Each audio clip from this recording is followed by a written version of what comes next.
Hello students, હું છું Savaliya sir અને ધોરણ 12 સાયન્સના હેલો આલ્કેન હેલો એરિન સંયોજનો ચેપ્ટરના જેડબલઈ નીટના એમસીક્યુ સોલ્યુશન્સ લેક્ચર 1માં આપનું સ્વાગત છે.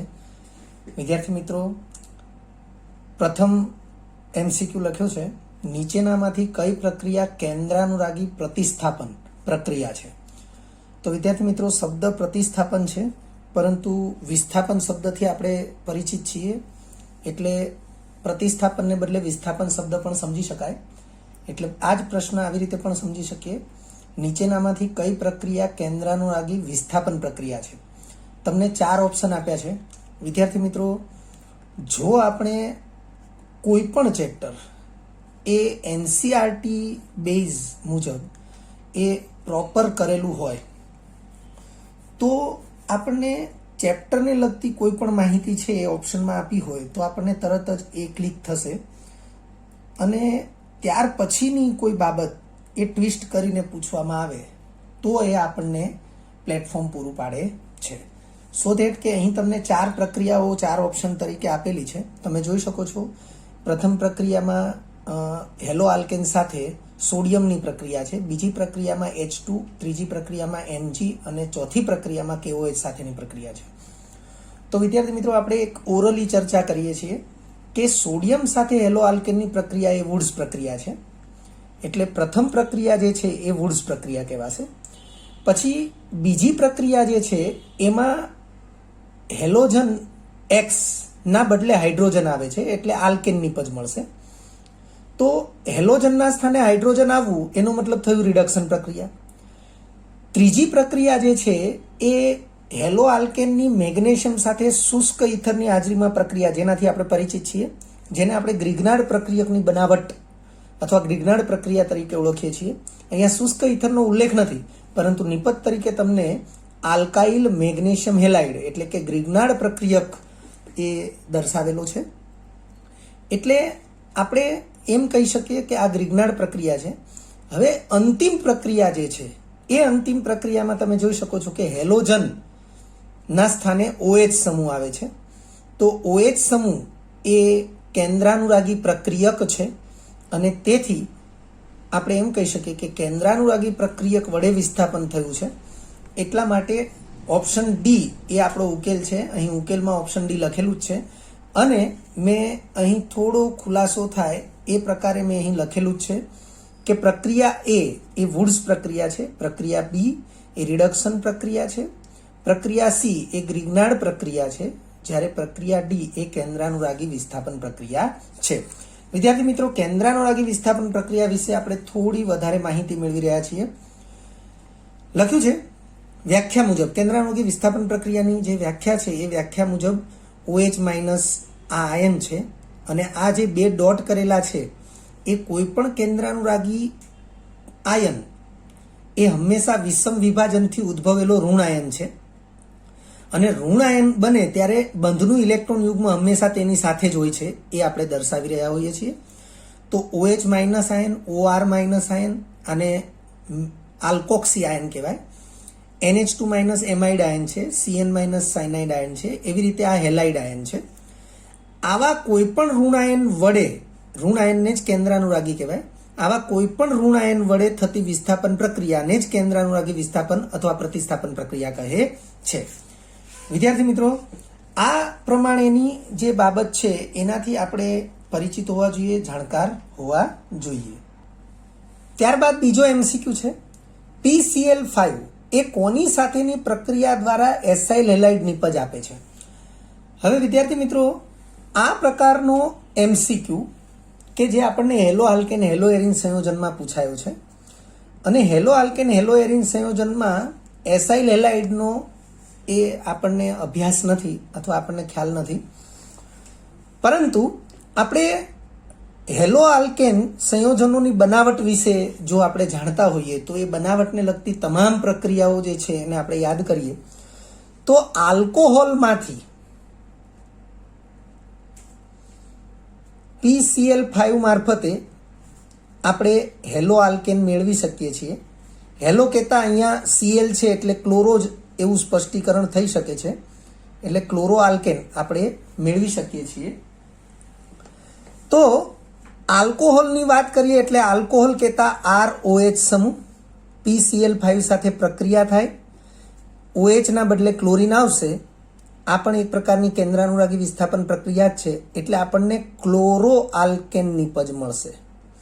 હવે વિદ્યાર્થી મિત્રો, જ્યારે પણ આપણે NCERT બોર્ડ લેવલે આ પ્રક્રિયા સમજ્યા ત્યારે આપણને એવું સમજાવવામાં આવ્યું કે કોઈ પણ કાર્બનિક પદાર્થમાં OH સમૂહનું વિસ્થાપન ક્લોરીન વડે કરવું હોય તો PCl5, PCl3 આવા પદાર્થોને વાપરી શકાય. મારા શબ્દો ફરીથી બોલું છું કે જ્યારે આપણે હેલો આલ્કેનની બનાવટમાં આ પ્રક્રિયા વિશે સમજ્યા અથવા જાણ્યું ત્યારે આપણને આવા શબ્દો પણ સમજાવવામાં આવ્યા કે કોઈ પણ કાર્બનિક પદાર્થ, ચાહે આલ્કોહોલ હોય કે અન્ય કોઈ પણ જો એ કાર્બનિક પદાર્થમાં OH સમૂહ હોય તો એ OH સમૂહનું વિસ્થાપન ક્લોરીન વડે કરવા માટે PCl5 અથવા PCl3 જેવા પદાર્થોનો ઉપયોગ કરી શકાય છે. આ ઉપરાંત SOCl2 જેવા પદાર્થનો પણ ઉપયોગ કરી શકાય છે.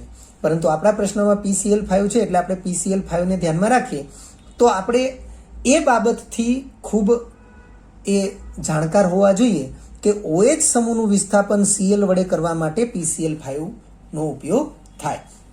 તો હવે આપણો ટાર્ગેટ આ 4 ઓપ્શન જે છે એ 4 ઓપ્શનમાંથી OH સમૂહ ધરાવતા જે પદાર્થો છે એને વિચારવા માટે કરવો પડે. તો તમે જુઓ કે એમાઇડ અને એસ્ટર આ બે પદાર્થ એવા છે કે જેમાં OH સમૂહ નથી. હવે વધ્યા આલ્કોહોલ અને કાર્બોક્સિલિક એસિડ. તો આલ્કોહોલ તો આ રહ્યો, પણ આલ્કોહોલની PCl5 સાથે પ્રક્રિયા થાય તો આ જે ક્લોરો આલ્કેન છે એને તો આપણે હેલો આલ્કેન કહીએ છીએ અથવા એને આલ્કાઇલ હેલાઇડ કહીએ છીએ. ક્લોરો આલ્કેન અથવા એને આલ્કાઇલ હેલાઇડ કહેવાય. તો એનો અર્થ એવો થાય કે આપણે એમાઇડ અને એસ્ટર આ બે પદાર્થો જે છે એમાં તો OH સમૂહ હોતો જ નથી, એટલે એ પદાર્થોને તો આપણે વિચારવાના આવતા જ નથી. હવે વધ્યા B અને C એટલે કે આલ્કોહોલ અને કાર્બોક્સિલિક એસિડ.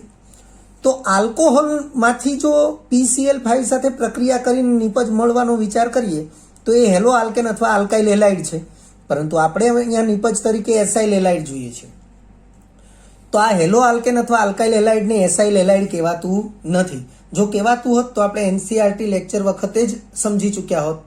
પરંતુ હેલો આલ્કેનને આલ્કાઇલ હેલાઇડ કહેવાય, પરંતુ આ બંનેમાંથી કોઈને એસાઇલ હેલાઇડ કહેવાતું નથી. તો આપણા બે વિકલ્પ તો નકારી જ નાખેલા છે, A અને D. હવે B અને C પૈકી B ને પણ આપણે નકારી નાખીએ તો વધ્યો ફક્ત એક જ વિકલ્પ C. વિદ્યાર્થી મિત્રો, આ પ્રકારે આપણો ઓપ્શન C સાચો છે. આ પ્રકારે MCQ સોલ્વ કરીએ એને વિકલ્પ નિવારણની રીત કહી શકાય કે આપણી પાસે 4 વિકલ્પ છે, એમાંથી તર્ક એટલે કે તર્કસંગત બાબતોને અનુરૂપ વિકલ્પોને આપણે નકારતા જઈએ અને અંતિમ એક વિકલ્પ એવો બચે કે જેને નકારી શકાય નહીં. તો એ જે પદ્ધતિ છે એને વિકલ્પ નિવારણની પદ્ધતિ કહેવાય. આપણે આ બાબતને આગળ જોઈ રહ્યા છે. ઉકેલ તરીકે મેં C લખ્યું છે અને પછી મેં અહીંયા ખુલાસો કરેલો છે કે PCl5 સાથેની પ્રક્રિયાથી કાર્બનિક સંયોજનમાંના OH સમૂહનું વિસ્થાપન ક્લોરીન એટલે કે Cl સમૂહ વડે થાય છે. અહીં એમાઇડ ઓપ્શન A. તો એમાઇડનું સામાન્ય સૂત્ર આ પ્રકારનું છે. તો આમાં ક્યાંય OH સમૂહ આપણને દેખાતો નથી. અને એસ્ટર એટલે કે D ઓપ્શન. એસ્ટરનું સામાન્ય સ્વરૂપ RCOR' છે, જેમાં પણ આપણને OH સમૂહ દેખાતો નથી. તો આ બે સંયોજનોમાં OH સમૂહ નથી એવું મેં સ્પષ્ટીકરણ કર્યું છે. જ્યારે આલ્કોહોલની PCl5 એટલે બાકી બે વધ્યા B અને C, એમાં આલ્કોહોલ વિશે વાત કરી રહ્યા છીએ કે આલ્કોહોલની PCl5 સાથેની પ્રક્રિયાથી નિપજ તરીકે હેલો આલ્કેન મળે છે, જેને આપણે આલ્કાઇલ હેલાઇડ કહી શકીએ. પરંતુ એને આપણે એસાઇલ હેલાઇડ તો ન જ કહી શકીએ. એ પ્રક્રિયાનું સમીકરણ મેં અહીં લખ્યું છે. તેમજ એટલે આપણે આ 3 વિકલ્પોને જો આ પ્રકારે બાકાત કરીએ આ તર્ક દ્વારા, તો પછી આપણી પાસે નિપજ C જ વધે છે, વિકલ્પ C જ વધે છે અને એ વિકલ્પ આપણા માટે સાચો વિકલ્પ ગણાશે. પરંતુ મેં અહીં પ્રક્રિયા સમીકરણ પણ દર્શાવેલું છે કે જેનાથી તમને એસાઇલ હેલાઇડ કોને કહેવાય એનો ખ્યાલ આવે. તેમજ કાર્બોક્સિલિક એસિડની PCl5 સાથેની પ્રક્રિયાથી નિપજ તરીકે એસાઇલ હેલાઇડ મળે છે. વિદ્યાર્થી મિત્રો, RCOOH કાર્બોક્સિલિક એસિડ જેનું બંધારણ આ પ્રકારે છે, તમે જાણો જ છો. PCl5 સાથે પ્રક્રિયા થાય, તમે જોઈ શકો છો કે કાર્બોક્સિલિક એસિડમાં OH સમૂહ છે તો Cl વડે એનું વિસ્થાપન થાય એટલે RC ડબલ બોન્ડ O આ ભાગ એટલો એવો ને એવો જ રહેશે, OH ના સ્થાને Cl આવી જશે અને આપણે એને એસાઇલ હેલાઇડ એટલે કે અહીં Cl છે એટલે એસાઇલ ક્લોરાઇડ એવું કહી શકીએ. એક નોંધ મેં લખી છે કે આ જે બોન્ડ COR એને એસાઇલ સમૂહ કહે છે. એટલે એસાઇલ સમૂહનું બંધારણ આપણે વિચારવું હોય તો bond C double bond O અને R બોન્ડ, બરોબર છે, આ જે બંધારણ છે એ એસાઇલ સમૂહનું બંધારણ છે. ત્યારબાદ ત્રીજા નંબરનો MCQ છે, SN1 પ્રક્રિયા તરફ કોણ સૌથી વધારે ક્રિયાશીલ છે? તમને 4 પદાર્થો આપ્યા છે. 4 પદાર્થો જે કંઈ આપ્યા છે એમાં Br એટલે કે બ્રોમાઇડ સમૂહ છે, હેલોજન તરીકે Br બ્રોમિન છે અને ઉકેલ તરીકે મેં C લખ્યું છે. હવે વિદ્યાર્થી મિત્રો, આપણે SN1 અને SN2 ક્રિયાવિધિ એનાથી ખાસ પરિચિત હોવા જોઈએ. આ કેન્દ્રાનુઆગી જે વિસ્થાપન પ્રક્રિયાઓના 2 પ્રકાર છે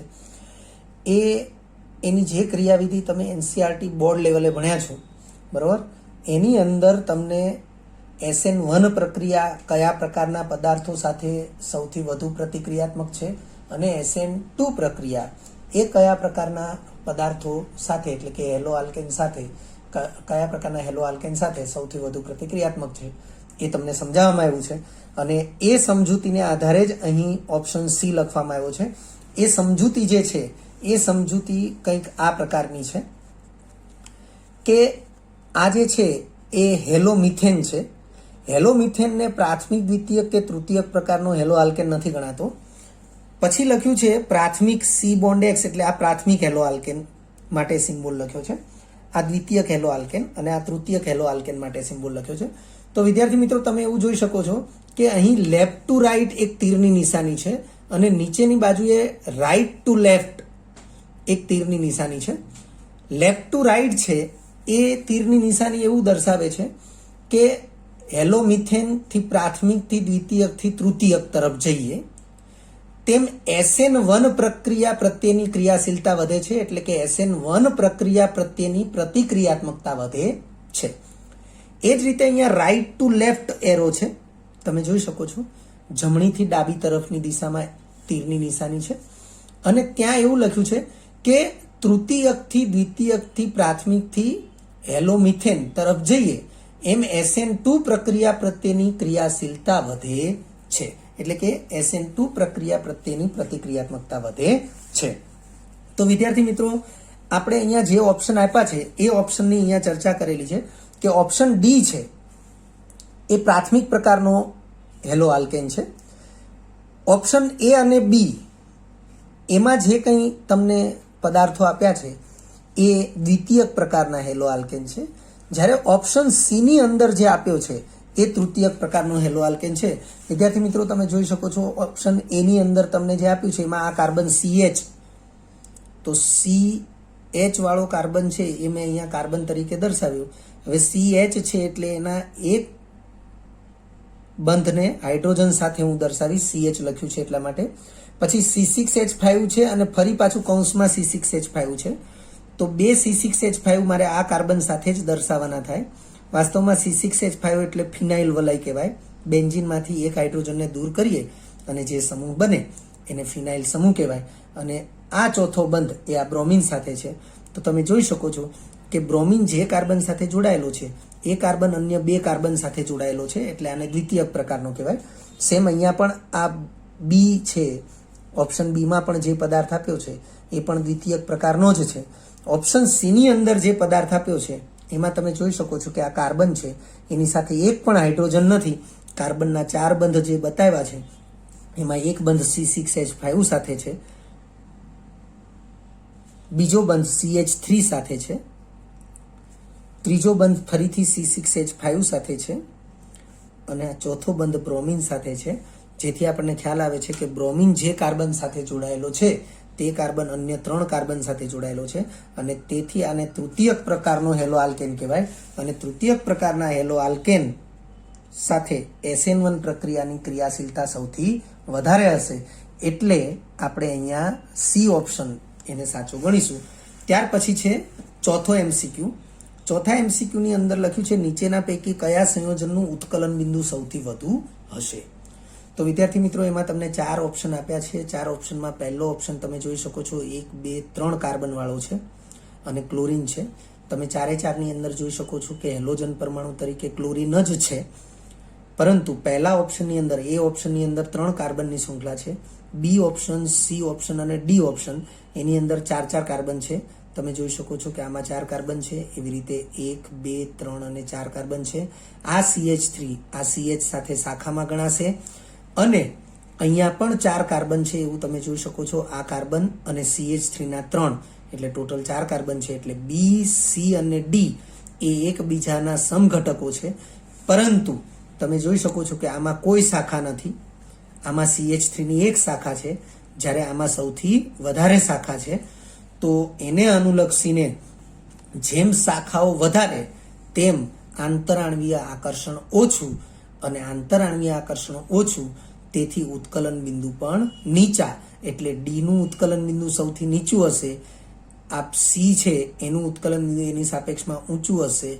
અને અહીંયા શાખા વિહીન સરળ શૃંખલા વાળું બંધારણ છે, એટલે બી એ સૌથી વધુ ઉત્કલન બિંદુ ધરાવે છે. કારણ કે શાખા વિહીન બંધારણ હોય, સરળ શૃંખલા વાળું બંધારણ હોય એટલે સંપર્ક સપાટી પણ વધુ હોય અને આંતરાણવીય અંતર ઓછું હોય, આંતરાણવીય આકર્ષણ વધારે હોય અને તેથી ઉત્કલન બિંદુ ઊંચા હોય. વિદ્યાર્થી મિત્રો, હું જે પણ સમજૂતી બોલી રહ્યો છું આ બધી જ સમજૂતી એ NCERT લેક્ચરમાં પણ તમને સમજાવવામાં આવી છે. અહીંયા આપણો ઉકેલ બીજ છે અને મેં અહીં સમજૂતીમાં થોડું ઘણું એ બાબતની સ્પષ્ટતા પણ કરેલી છે કે અહીં સમાન હેલોજન પરમાણુ છે. તો 4 ઓપ્શનમાં તમે જોઈ શકો છો ક્લોરીન હેલોજન પરમાણુ છે હોવાથી જેમ કાર્બન સંખ્યા વધુ તેમ અણુભાર વધવાને લીધે ઉત્કલન બિંદુ પણ વધુ હોય છે. તો તમે જોઈ શકો છો કે આમાં 3 જ કાર્બન છે, જ્યારે આ 3 ઓપ્શન જે છે બી, સી અને ડી એમાં 4 કાર્બન છે. એટલે આપણી માટે ઓછી કાર્બન સંખ્યાવાળા વિધાનને અથવા વિકલ્પને આપણે નકારી નાખીશું. હવે આપણી પાસે બી, સી અને ડી એ 3 જે વિકલ્પ છે એની અંદર 4 કાર્બન વાળી હાઇડ્રોકાર્બન શૃંખલા છે અને તેથી આપણે એના સંદર્ભમાં ઉત્કલન બિંદુ ઊંચું છે એવું વિચારીશું નહીં. બી, સી અને ડી ના સંદર્ભમાં આપણે વિચારીશું. હવે લખ્યું છે પરંતુ બી, સી અને ડી સમઘટકો માટે, કારણ કે એ સમઘટકો છે, તમે જોઈ શકો છો કે એ 4 જે છે એના માટે અણુસૂત્ર સમાન C4H9Cl. એ 3 જે છે એના માટે અણુસૂત્ર સમાન છે C4H9Cl. તમે ચેક કરી શકો છો, પરંતુ તેના બંધારણો જુદા જુદા છે. તો લખ્યું છે પરંતુ બી, સી અને ડી સમઘટકો માટે શાખાઓની સંખ્યા. તો તમે જુઓ બી ની અંદર કોઈ શાખા નથી, તો બી થી તમે સી આવો તો CH3 એક શાખા તરીકે છે, અને ડી ની અંદર આવો તો ડી નું બંધારણ આવું છે. હું બી અને ડી ના બંધારણ હું અહીંયા દર્શાવું છું. બી છે બી ઓપ્શન, તો બી ઓપ્શન લખ્યો છે CH3 કૌંસમાં છે, ફરીથી CH2Cl છે. વિદ્યાર્થી મિત્રો, તમને આના બંધારણ એ આવડવા જરૂરી છે. આ CH3 as it is, CH as it is, આ CH3 ને શાખામાં લખીશું અને ફરીથી પછી આ CH2 અને Cl. તો તમે જોઈ શકો છો 3 કાર્બનની સરળ શૃંખલા છે પણ 1 કાર્બન શાખામાં છે. તો તમે જુઓ કે અહીંયા 4 કાર્બન એક જ શૃંખલામાં છે. સી ઓપ્શન છે એમાં 1 કાર્બન શાખામાં આવ્યો. હવે ડી ઓપ્શન છે, આપણે આ સી ઓપ્શનનું બંધારણ દોર્યું છે. ડી ઓપ્શન છે એ આ પ્રકારે છે CH3 thrice C bond Cl. તો વિદ્યાર્થી મિત્રો, આ કાર્બન આપણા માટે મધ્યસ્થ કાર્બન થયો.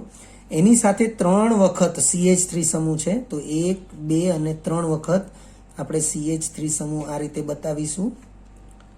અને ચોથો જે છે એ ક્લોરીન છે. તો તમે જોઈ શકો છો કે આ સૌથી વધુ શાખા ધરાવે છે. તો જેમ શાખા વધુ એમ આંતરાણવીય અંતર વધુ આંતરાણવીય અંતર વધુ એટલે આંતરાણવીય આકર્ષણ ઓછું, એટલે આનું ઉત્કલન બિંદુ સૌથી નીચું હશે, એનાથી ઊંચું ઉત્કલન બિંદુ આનું હશે, અને જે સરળ શૃંખલાવાળી જે રચના છે એનું ઉત્કલન બિંદુ સૌથી વધારે હશે, કારણ કે એમાં આંતરાણવીય અંતર ઓછું હશે, સંપર્ક સપાટી વધારે હશે, અને તેથી આંતરાણવીય આકર્ષણ સૌથી વધારે હશે. અને આંતરાણવીય આકર્ષણ સૌથી વધારે હોય તો ઉત્કલન બિંદુ પણ ઊંચું હોય. એટલે લખ્યું છે કે આમ બંધારણ બી એ બિનશાખીય છે, સરળ શૃંખલાવાળું છે, અને તેથી તેમાં આંતરાણવીય આકર્ષણ વધુ હોય છે, અને તેથી તેનું ઉત્કલન બિંદુ સૌથી વધુ હશે. ત્યાર પછી 5મા નંબરનો MCQ છે, નીચેનામાંથી આલ્કોહોલિક KOH સાથે સૌથી વધુ ક્રિયાશીલ કોણ છે?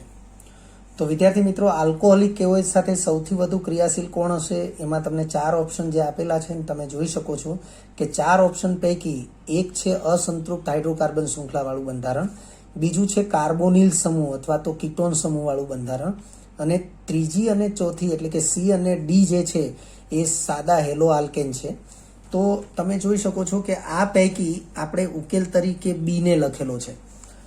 હવે વિદ્યાર્થી મિત્રો, સૌથી પહેલી સ્પષ્ટતા એ છે કે તમને એવો ખ્યાલ હોવો જોઈએ કે આલ્કોહોલિક KOH સાથે કોઈ પણ હેલાઇડ હાઇડ્રોકાર્બન સંયોજનની પ્રક્રિયા થાય તો એ વિલોપન પ્રકારની પ્રક્રિયા છે.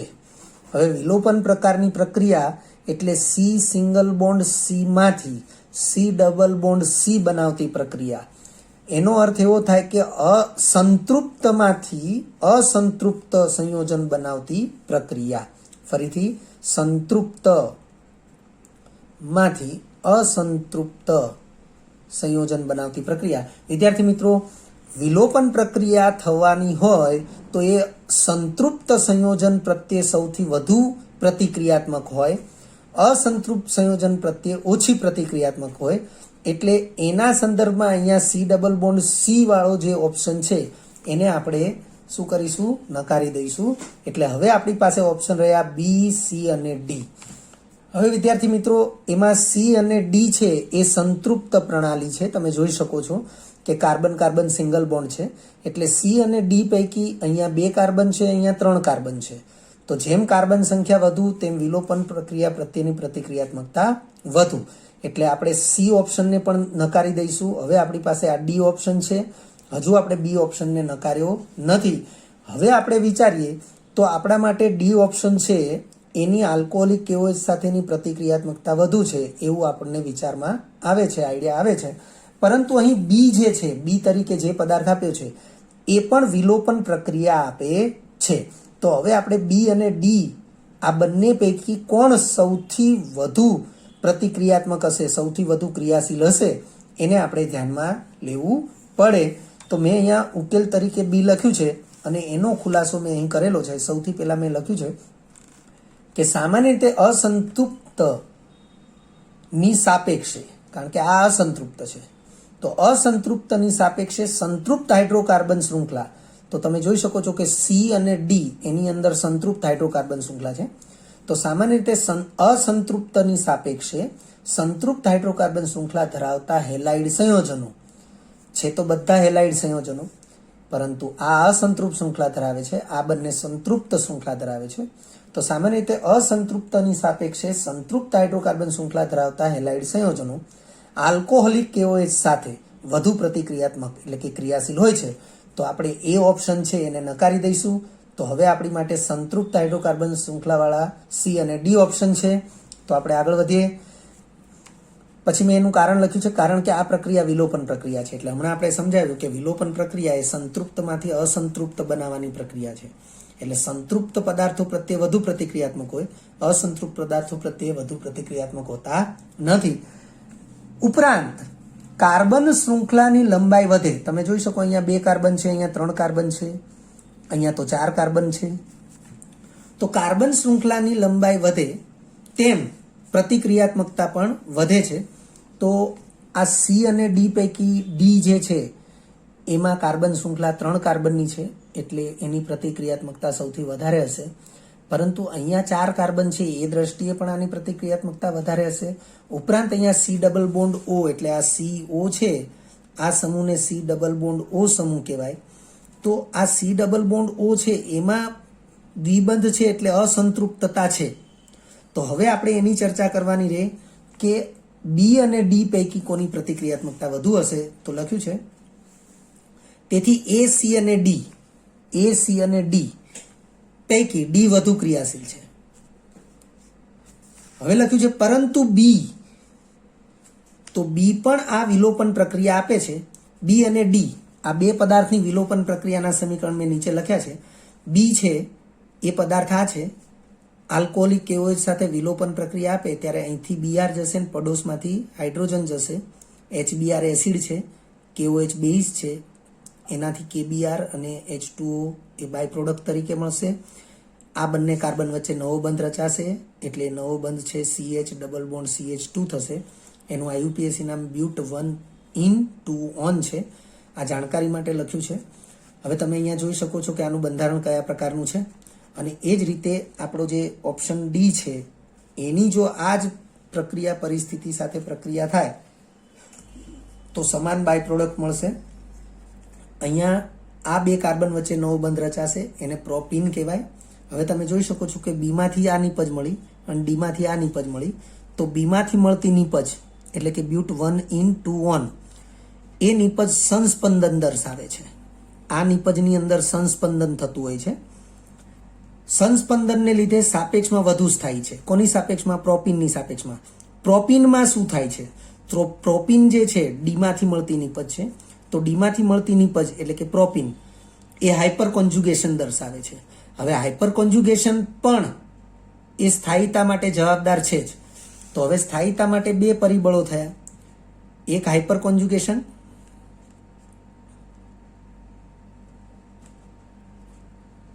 અને અતિસંયુગ્મન પણ કહેવાય.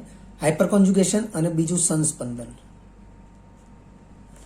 તો સંસ્પંદન એ સ્થાયીતા માટે વધુ અસરકારક પરિબળ છે. એટલે આમાં સંસ્પંદન થાય છે અને આમાં હાઇપર કોન્જ્યુગેશન થાય છે. તો હાઇપર કોન્જ્યુગેશનની સાપેક્ષે સંસ્પંદનને લીધે વધુ સ્થાયીતા પ્રાપ્ત થાય છે અને જેની વધુ સ્થાયીતા હોય એ વધુ ઝડપથી કે વધુ સરળતાથી થાય. અને તેથી લખ્યું છે કે તેથી બીની પ્રતિક્રિયાત્મકતા વધુ હોય છે, એટલે કે બી છે એની પ્રતિક્રિયાત્મકતા વધુ હોય છે. વિદ્યાર્થી મિત્રો, હાઇપર કોન્જ્યુગેશન અને સંસ્પંદન વિશે તમે 11 સાયન્સની અંદર અભ્યાસ કરી ગયા છો.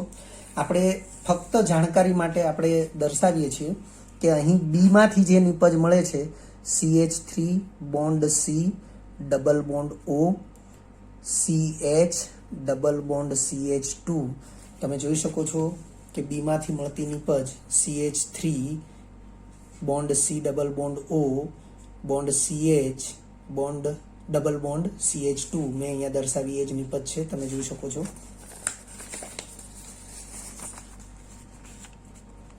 આ જ નીપજ છે. હવે આમાં સંસ્પંદન થાય ત્યારે કઈ રીતે થશે?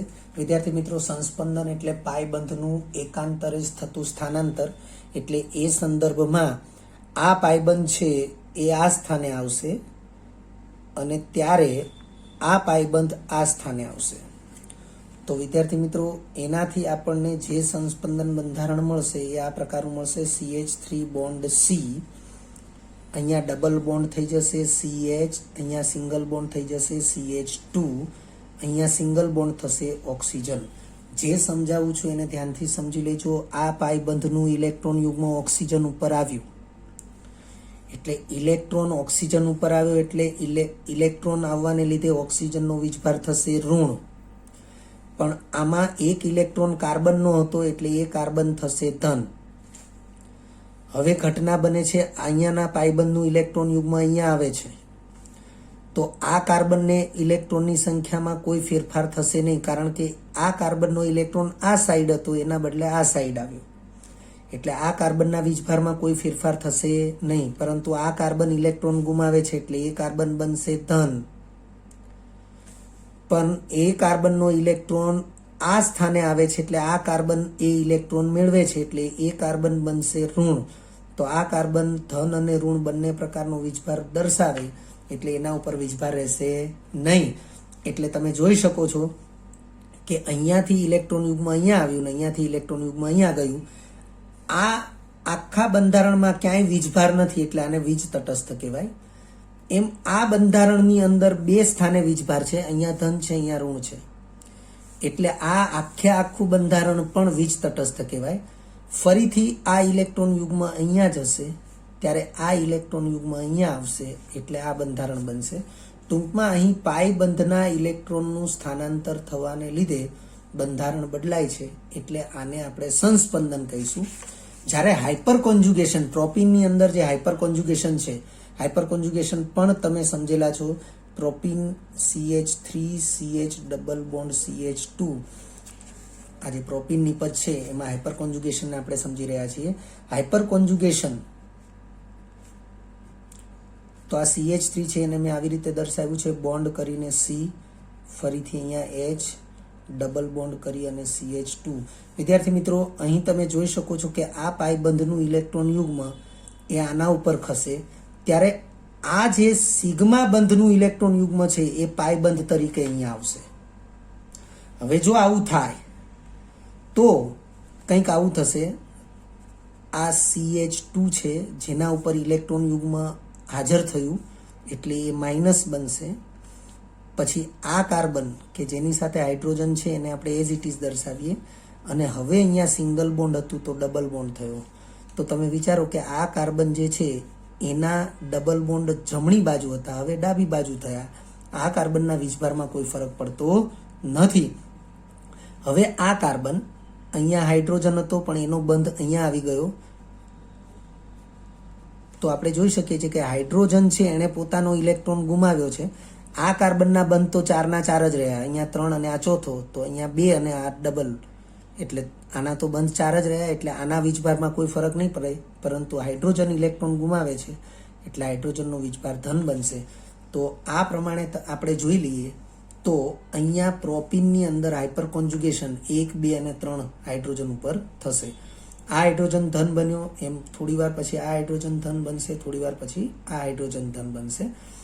એમ ધન વીજભાર અહીંયા સ્થાનાંતર પામશે તો બંધ છે એ એનાથી વિરુદ્ધ દિશામાં સ્થાનાંતર પામશે.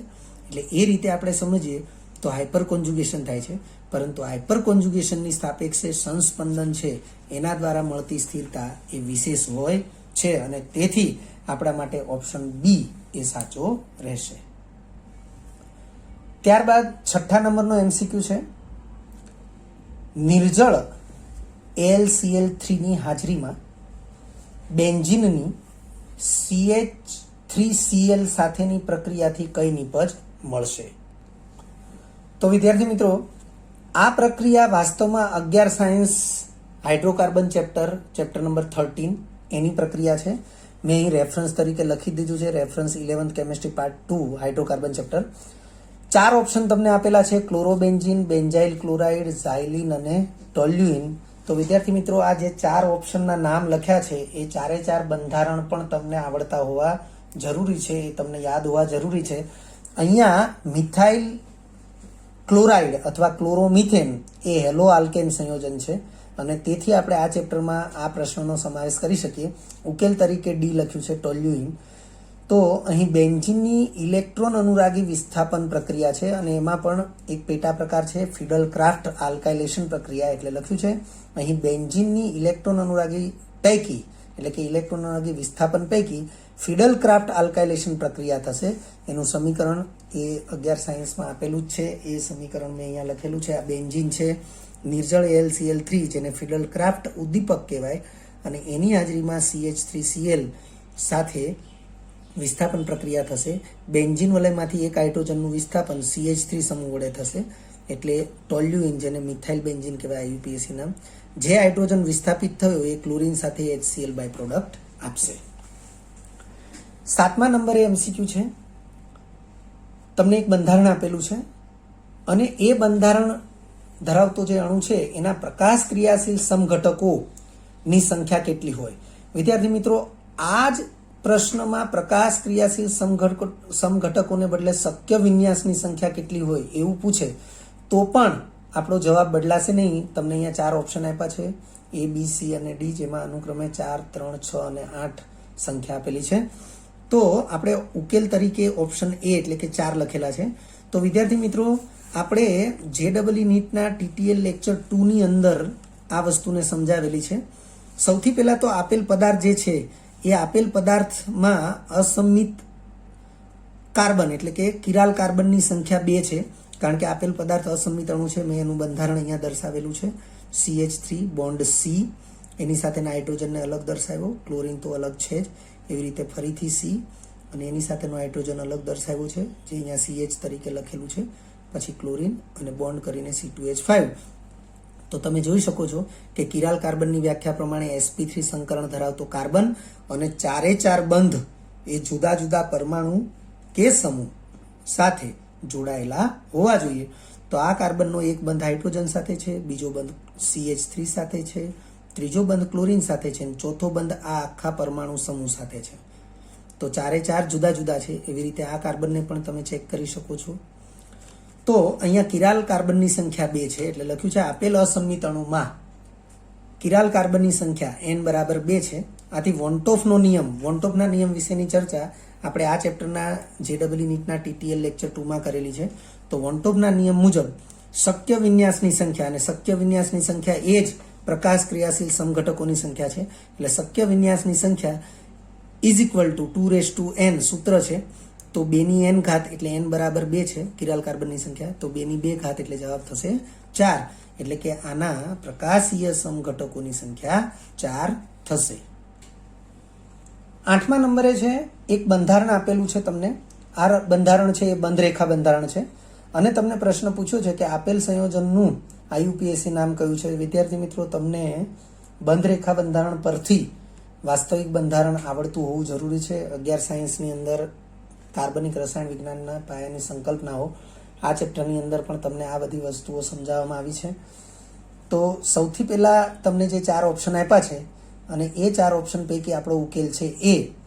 તો ઉકેલ A કઈ રીતે એને સમજવા માટે આપેલા બંધરેખા બંધારણ પરથી તમને વાસ્તવિક બંધારણ એ આવડવું જરૂરી છે.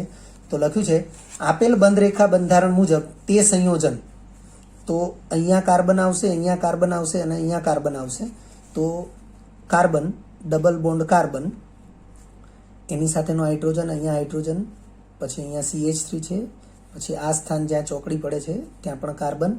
તો આ જ વસ્તુ જે છે, આ જ બંધારણ છે એને સામાન્ય બંધારણ તરીકે દર્શાવીએ તો CH3 આ રહ્યું, બોન્ડ CH આ રહ્યું, ડબલ બોન્ડ CH આ રહ્યું, બોન્ડ CH2 જે આ રહ્યું અને બોન્ડ Cl. તો વિદ્યાર્થી મિત્રો, આપણી માટે 4 કાર્બનની જે શૃંખલા છે એમાં બીજા ત્રીજા કાર્બન વચ્ચે દ્વિબંધ છે. હવે તમે 1 2 3 4 આ રીતે ક્રમ આપો કે 1 2 3 4 આ રીતે ક્રમ આપો. કોઈ પણ દિશામાંથી ક્રમ આપતા બીજા ત્રીજા કાર્બન વચ્ચે જ દ્વિબંધ છે. પરંતુ તમે જોઈ શકો છો કે અહીંયા જે બંધારણ છે એ બંધારણમાં આ અંતિમ કાર્બન સાથે ક્લોરીન છે. તો પછી આપણે અહીંયાથી જ જે જગ્યાએ ક્લોરીન જોડાયેલો છે એ કાર્બનથી જ આપણે પહેલો નંબર આપીશું. એટલે આ ઉપર જે આપી છે એ ક્રમ ખોટા આપ્યા છે અને આ ક્લોરીન અહીંયા પ્રથમ નંબરના કાર્બન, જે કાર્બન સાથે જોડાયેલો છે એને જ આપણે પ્રથમ નંબરના કાર્બન તરીકે લઈશું.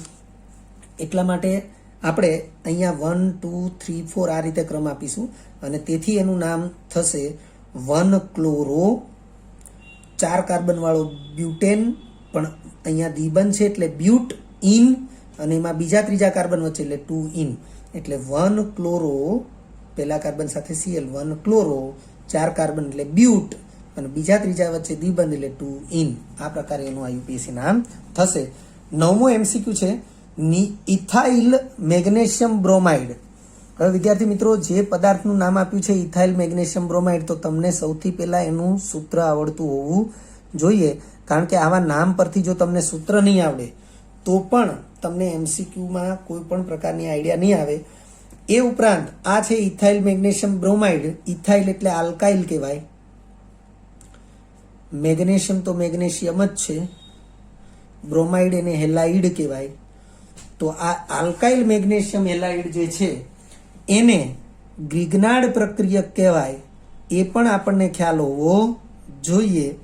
એટલે વાસ્તવમાં અહીંયા લખ્યું છે ઇથાઇલ મેગ્નેશિયમ બ્રોમાઇડ એટલે ગ્રિગ્નાર્ડ પ્રક્રિયક થયો. તો ઇથાઇલ મેગ્નેશિયમ બ્રોમાઇડના જળ વિભાજનથી નીચેના પૈકી કઈ નિપજ મળે? તો તમને ઇથેન આપ્યું છે, બ્યુટેન આપ્યું છે, ઇથિન અને બ્યુટ 1-ઇન. તો અહીંયા ઉકેલ તરીકે આપણે એ લખ્યો છે. હવે આ ચેપ્ટરની અંદર ગ્રિગ્નાર્ડ પ્રક્રિયક વિશે એ આપણે જાણતા હોવા જોઈએ, ગ્રિગ્નાર્ડ પ્રક્રિયા વિશે જાણતા હોવા જોઈએ. તો વિદ્યાર્થી મિત્રો, ગ્રિગ્નાર્ડ પ્રક્રિયકની જળ વિભાજન પ્રક્રિયાથી હંમેશા એમાં જે આલ્કાઇલ સમૂહ હોય એ આલ્કાઇલ સમૂહ જેટલી જ કાર્બન સંખ્યાવાળો આલ્કેન મળે છે. એ જે બાબત છે એ બાબત એનસીઆરટી લેક્ચરમાં સ્પષ્ટ છે. એટલે અહીં ઉકેલ તરીકે હું ઇથાઇલ મેગ્નેશિયમ બ્રોમાઇડ, તો ઇથાઇલમાં 2 કાર્બન છે એટલે 2 કાર્બન વાળો જ આલ્કેન, એટલે નિપજ તરીકે આપણને એ મળશે. અહીંયા આપણે પ્રક્રિયા સમીકરણ દર્શાવેલું છે. આ છે ઇથાઇલ મેગ્નેશિયમ બ્રોમાઇડ એટલે ગ્રિગ્નાર્ડ પ્રક્રિયક. જળ વિભાજન પ્રક્રિયા થાય તો જળ વિભાજન પ્રક્રિયામાં પાણીનો જે અણુ વપરાય છે એને આપણે 2 ભાગ વિચારીએ, H અને OH. તો અહીંયાથી CH2 અને મેગ્નેશિયમ વચ્ચેનો બંધ તૂટે, CH2 સાથે હાઇડ્રોજન જોડાશે અને Mg સાથે OH જોડાશે, એટલે બાય પ્રોડક્ટ તરીકે MgOH કૌંસમાં છે અને Br તો એની સાથે છે જ, એ બાય પ્રોડક્ટ તરીકે મળશે. અને આ CH2 સાથે હાઇડ્રોજન જોડાવાથી એ CH3 થઈ જશે. એટલે ઇથાઇલ મેગ્નેશિયમ બ્રોમાઇડ, ઇથાઇલમાં 2 કાર્બન એટલે મળતી આલ્કેન નિપજમાં પણ 2 કાર્બન, આલ્કેન એટલે ઇથેન એવું થશે. લખ્યું છે જલીય HBr સાથે પ્રક્રિયા કરવામાં આવે, આ જળ વિભાજન છે એની બદલે જલીય HBr સાથે પ્રક્રિયા કરવામાં આવે તો પણ ઇથેન નિપજ જ મળશે. પરંતુ જો RX સાથે પ્રક્રિયા કરવામાં આવે, હેલો આલ્કેન, આ પાણી છે એની બદલે હેલો આલ્કેન લેવામાં આવે તો નિપજ તરીકે શું મળશે? તો એની ચર્ચા કરી છે. પરંતુ જો RX સાથે પ્રક્રિયા થાય તો નિપજ તરીકે આ CH3CH2 જે કાર્બન શૃંખલા છે એ RX ના R સમૂહ સાથે જોડાઈ જશે, એટલે CH3CH2R એવી નિપજ મળશે. 10મા નંબરે છે મિથાઇલ આયોડાઇડની વુડ્સ પ્રક્રિયાથી કઈ નિપજ મળે? હવે વિદ્યાર્થી મિત્રો, આમાં મિથાઇલ આયોડાઇડ આપ્યું છે એટલે મિથાઇલ આયોડાઇડ કોને કહેવાય એ તમને ખ્યાલ હોવો જોઈએ. તો આને મિથાઇલ આયોડાઇડ કહેવાય. વુડ્સ પ્રક્રિયાની પ્રક્રિયા પરિસ્થિતિ ખબર હોવી જોઈએ. તો શુષ્ક ઇથરની હાજરીમાં શુદ્ધ સોડિયમ ધાતુ સાથેની હેલો આલ્કેનની પ્રક્રિયા એને વુડ્સ પ્રક્રિયા કહેવાય.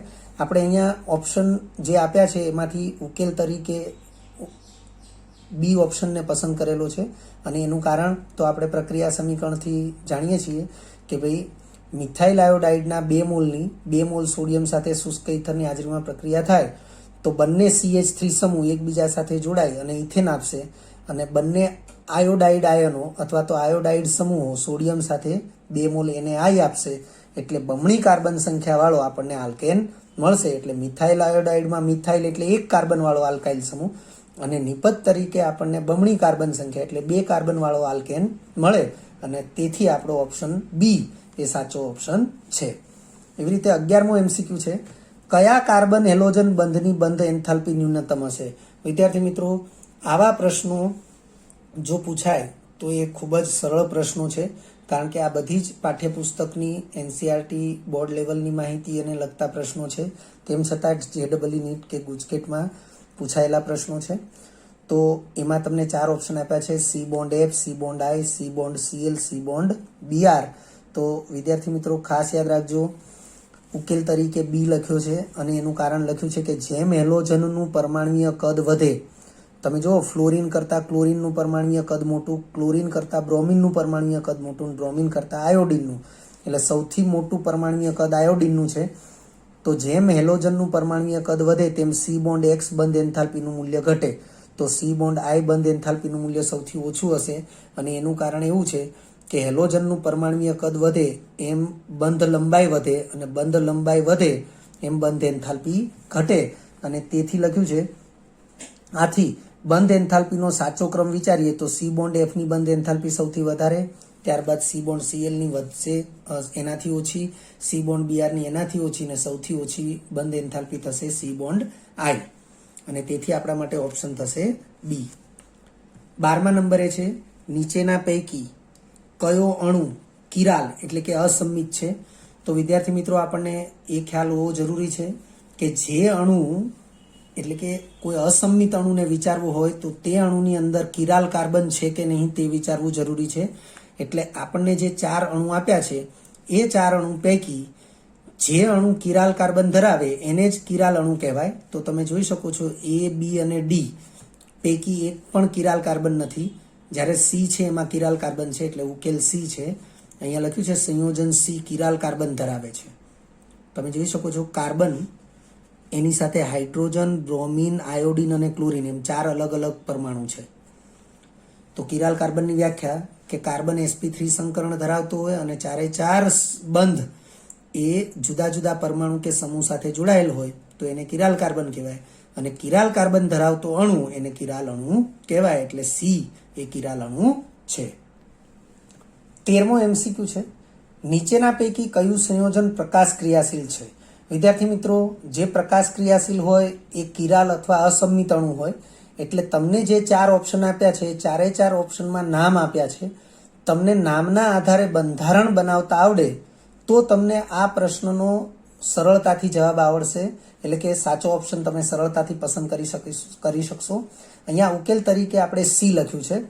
તો શા માટે C લખ્યું છે તો આપણે જાણી લઈએ કે 4 બંધારણ આપણે જોઈએ તો ખાલી આ C ઓપ્શનની અંદર જ એવો એક પદાર્થ છે કે જે કિરાલ કાર્બન ધરાવે છે, અને કિરાલ કાર્બન ધરાવે છે એટલે આ જે C ઓપ્શનમાં પદાર્થ છે એ જ અસંમિત અણુ છે અને એના કારણે પ્રકાશ ક્રિયાશીલ છે. આપણે લખ્યું છે આપેલ પદાર્થના બંધારણો નીચે મુજબ છે. મેં A, B, C અને D એ 4 જે નામ આપ્યા છે IUPAC પ્રમાણે, બરોબર, એ 4 નામ પ્રમાણે મેં અહીંયા એના બંધારણ દર્શાવેલા છે. વિદ્યાર્થી મિત્રો, આમ તો જેમ કે 1-પ્રોપેનોલ છે એ બરોબર છે, 1-પ્રોપેનોલ એ તમને ઓપ્શનમાં આપ્યું છે, પણ વાસ્તવમાં IUPACના જે આધુનિક નિયમો છે એ પ્રમાણે આને પ્રોપેન-1-ઓલ એવું લખાય છે. પરંતુ જ્યારે પણ તમને IUPAC નામકરણ શીખવાડવામાં આવ્યું ત્યારે તમને એવું કહેવામાં આવ્યું છે કે પ્રોપેન-1-ઓલ લખવું હોય તો આ લખાશે, પણ પ્રશ્ન પૂછવામાં આનો પણ ઉપયોગ કરી શકે છે. તો અહીંયા તમે જો 4 ઓપ્શનમાં તમને એ પ્રકારના ઓપ્શન આપેલા જ છે. તો 1-પ્રોપેનોલ તો એનું બંધારણ આવું થશે, 1-બ્યુટેનોલ તો એનું બંધારણ આવું થશે, પછી 2-ક્લોરોબ્યુટેન તો બીજા કાર્બન ઉપર Cl છે. એવી રીતે 4-હાઇડ્રોક્સી, વાસ્તવમાં હાઇડ્રોક્સી સમૂહ એટલે OH સમૂહ, અને OH સમૂહ ધરાવતા પદાર્થ માટે ઓલ પ્રત્યય લાગે, અને જો હાઇડ્રોક્સી પૂર્વક લગાડવો હોય તો OH સમૂહથી પણ અગ્રીમ હોય એવા સમૂહની હાજરી હોવી જોઈએ, પણ અહીં એવા સમૂહની હાજરી ન હોવા છતાં હાઇડ્રોક્સી પૂર્વકનો ઉપયોગ કર્યો છે. 4-હાઇડ્રોક્સી હેપ્ટેન તો 4-હાઇડ્રોક્સી હેપ્ટેન તો હેપ્ટેન કહેતા 7 કાર્બન અને એમાં ચોથા કાર્બન ઉપર OH. તો તમે જોઈ શકો છો કે ફક્ત ને ફક્ત બંધારણ C માં જ આ બીજા નંબરનો કાર્બન એ કિરાલ કાર્બન છે. અહીં લખ્યું છે સંયોજન C માં C2 એટલે કે બીજા નંબરનો કાર્બન એ કિરાલ કાર્બન છે, અને તેથી સંયોજન C એ અસંમિત અણુ છે અને પ્રકાશ ક્રિયાશીલ છે. આ બીજા નંબરના કાર્બનને તમે જોઈ શકો છો કે એક બંધ ક્લોરીન સાથે છે, એક બંધ હાઇડ્રોજન સાથે છે, એક બંધ CH3 સાથે અને એક બંધ આ CH2CH3 સાથે છે.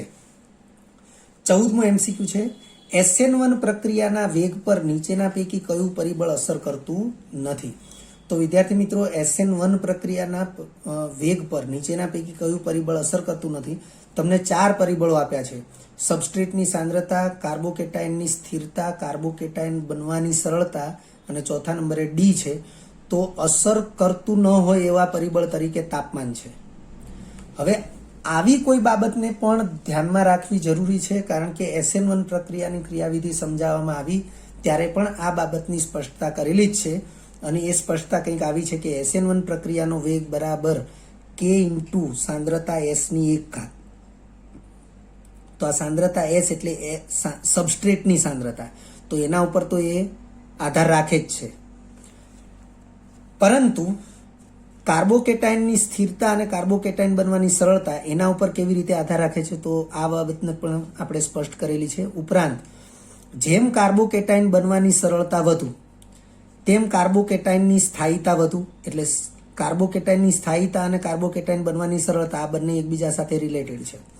જેમ કાર્બોકેટાઇન બનવાની સરળતા વધુ એટલે કે સરળતાથી કાર્બોકેટાઇન બને, એમ બનતો કાર્બોકેટાઇન છે એની સ્થાયીતા પણ વધુ હોય. અને તેથી SN1 પ્રક્રિયાનો વેગ પણ વધુ હોય. અર્થ કે કાર્બોકેટાયનની સ્થાયીતા વધુ હોય તો SN1 પ્રક્રિયાનો વેગ વધુ હોય. કાર્બોકેટાયન બનવાની સરળતા વધુ હોય તો પણ SN1 પ્રક્રિયાનો વેગ વધુ હોય. એનો અર્થ કે SN1 પ્રક્રિયાનો વેગ આ 3 બાબતો ઉપર આધાર રાખે છે, A, B અને C. તો કઈ બાબત ઉપર આધાર રાખતો નથી? તો D ઉપર. એટલે અહીં આપણે ઓપ્શનમાં D લખ્યું છે. નોંધ તરીકે આપણે એક બીજી બાબત લખી છે કે SN1 પ્રક્રિયાનો વેગ તાપમાન ઉપર આધાર નથી રાખતો. એવી રીતે કેન્દ્રાનુરાગીની સાંદ્રતા, એટલે કેન્દ્રાનુરાગી પ્રક્રિયક જે આપણે વાપરીએ, કારણ કે SN1 પ્રક્રિયા એ કેન્દ્રાનુરાગી વિસ્થાપન પ્રક્રિયાનો જ પ્રકાર છે, તો SN1 પ્રક્રિયાનો વેગ તાપમાન ઉપર આધાર નથી રાખતો. એવી રીતે કેન્દ્રાનુરાગીની સાંદ્રતા ઉપર આધાર નથી રાખતો, તેમજ કેન્દ્રાનુરાગીની પ્રબળતા ઉપર પણ આધાર રાખતો નથી. એટલે આપણે આ 3 બાબતોથી ખાસ ધ્યાનમાં લઈશું કે તાપમાન, કેન્દ્રાનુરાગીની સાંદ્રતા અને કેન્દ્રાનુરાગીની પ્રબળતા, આ 3 પૈકી એક પણ પરિબળ ઉપર SN1 પ્રક્રિયાનો વેગ આધાર રાખતો નથી. વિદ્યાર્થી મિત્રો, જો તમને આ વિડીયો લેક્ચર ગમ્યો હોય તો લાઇક આપજો, શેર કરજો અને સબસ્ક્રાઇબ પણ કરજો. અગાઉના લેક્ચરનું રિવિઝન અને પાઠ્યપુસ્તકનું વાંચન કરતા રહેજો. આ લેક્ચર અંગે કોઈ પણ ડિફિકલ્ટી હોય તો મને વોટ્સઅપ કરી શકાય. આભાર. ફરી મળીશું નવા વિડીયો લેક્ચરમાં.